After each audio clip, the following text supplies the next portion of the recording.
गुलशन बाबू हाईटेक, गुलशन बाबू हाईटेक से धारी अंटारी बाजार, से धारी अंटारी बाजार।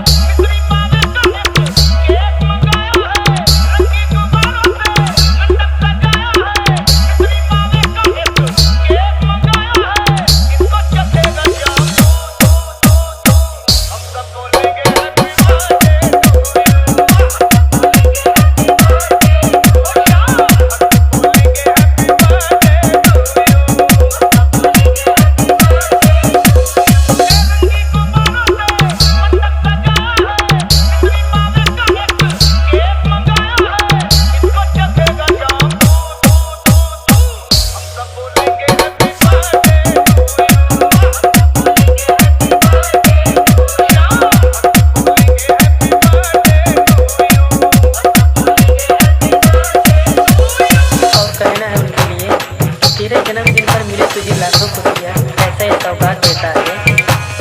तेरे जन्मदिन पर मिले तुझे लाखों खुशियाँ, ऐसा ये सौगात देता है। तुम खुश रहो जिंदगी भर, ऐसा यह परिवार आशीर्वाद देता है।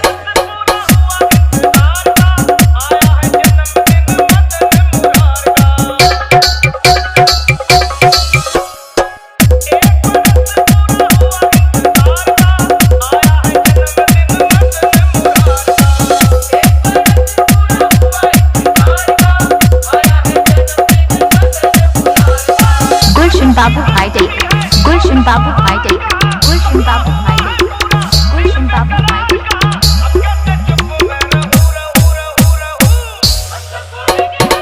से धारी अंटारी बाजार, से धारी अंटारी बाजार।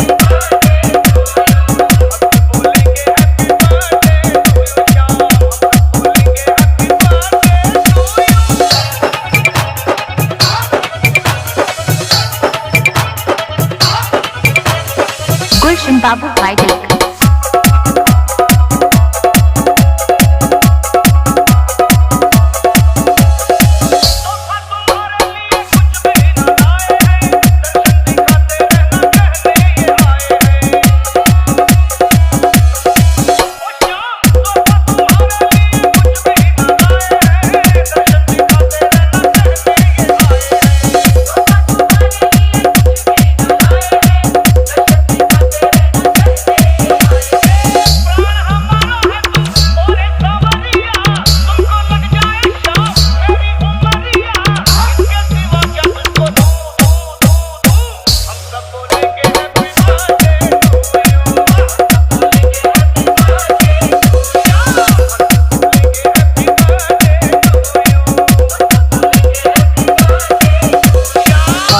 समंदर के सब मोती आपके नसीब में हो, ख्वाहिशों के समंदर के सब मोती आपके नसीब में हो।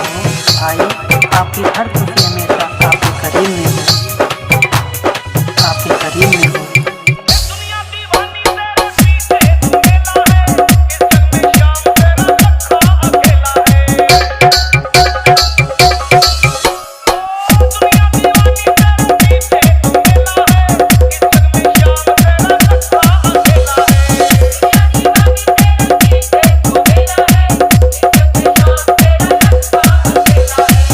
रबीता हलका, डीजे रबीता हलका, डीजे रबीता हलका, डीजे रबीता हलका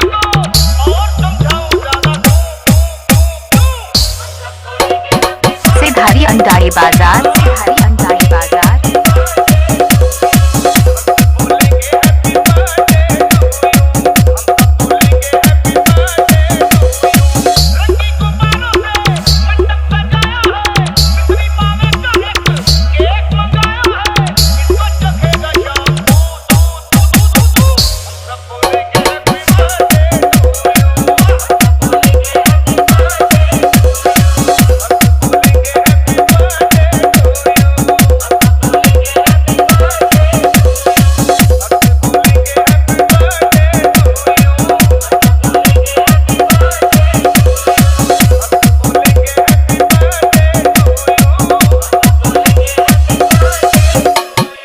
गुलशन बाबू हाईटेक, गुलशन बाबू हाईटेक, गुलशन बाबू।